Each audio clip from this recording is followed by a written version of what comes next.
সম্প্রতি নানা ঘটনা প্রবাহে ভারতের সাথে উত্তেজনা বেড়েছে বাংলাদেশের। এমত অবস্থায় পাকিস্তানের কাছ থেকে 400 কিলোমিটার পাল্লার আবদালি ব্যালিস্টিক ক্ষেপণাস্ত্রের দিকে নজর দিয়েছে বাংলাদেশ। একটি রিপোর্টের বরাত দিয়ে এমনই দাবি করেছে ভারতীয় গণমাধ্যম দ্য মানি কন্ট্রোল। তবে এই ঘটনায় সেনাবাহিনী থেকে এখনো এমন কোনো ঘোষণা পাওয়া যায়নি, যার ফলে এ নিয়ে এখনো রয়েছে ধোঁয়াশা। লালমনিরহাট সহ পুরনো বিমান ঘাঁটি চালু, চায়না থেকে নতুন যুদ্ধ বিমান কেনার খবর, সব মিলিয়ে আতঙ্কে ভারত সরকার। আবার পাকিস্তানের এই ক্ষেপণাস্ত্রগুলোর পাল্লা 400 কিলোমিটার। এটি ভারতের জন্য একটি বড় নিরাপত্তা সমস্যা সৃষ্টি করতে পারে বলেও প্রতিবেদনে দাবি করা হয়েছে।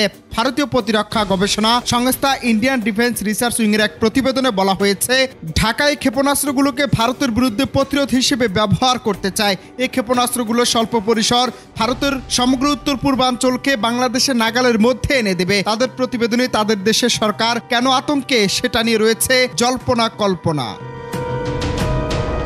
এদিকে IDRW তাদের রিপোর্টে উল্লেখ করেছে, পাকিস্তানের কাছ থেকে কৌশলগত এই ক্ষেপণাস্ত্র বাংলাদেশের হাতে আসলে এটি ভারত ও বাংলাদেশের মধ্যে শক্তির গতিশীলতা পরিবর্তন করবে, যা সমগ্র দক্ষিণ এশিয়ার সামগ্রিক নিরাপত্তা পরিস্থিতির উপর প্রভাব ফেলবে। রিপোর্টে আরো বলা হয়েছে, আবদালি ক্ষেপণাস্ত্রের পরিসর সীমিত হলেও বাংলাদেশের এগুলো মোতায়েন করলে এই অঞ্চলে ভারতের সামরিক অবস্থানের বিরুদ্ধে প্রতিবন্ধক এবং পাল্টা জবাব দেওয়ার মতো উপাদান হিসেবে কাজ করবে। পাকিস্তানের প্রতিরক্ষা মন্ত্রণালয়ের তথ্য মতে, স্বল্প পাল্লার ব্যালিস্টিক ক্ষেপণাস্ত্র আবদালির ওজন 1750 কেজি। এই ক্ষেপণাস্ত্রে একটি একক পর্যায়ের কঠিন প্রোপেলান্ট ইঞ্জিন ব্যবহার করা হয়ে থাকে।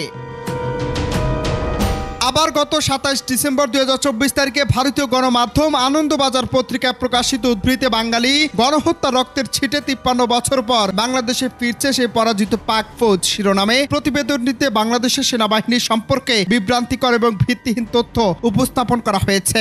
বাংলাদেশ সেনাবাহিনী পেশাদারিত্ব, নিরপেক্ষতা এবং আন্তর্জাতিক সহযোগিতার নীতিতে অটল। বাংলাদেশে প্রশিক্ষণ দিতে পাকিস্তানি সেনা আসার খবরটি ভিত্তিহীন বলে জানিয়েছে ISPR।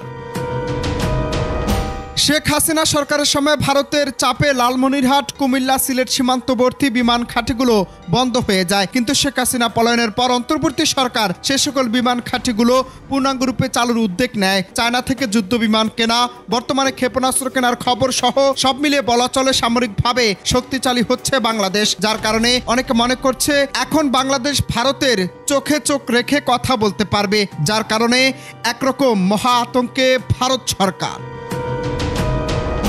অনন্ত হাসান মাসুদ, বাংলা টিভি।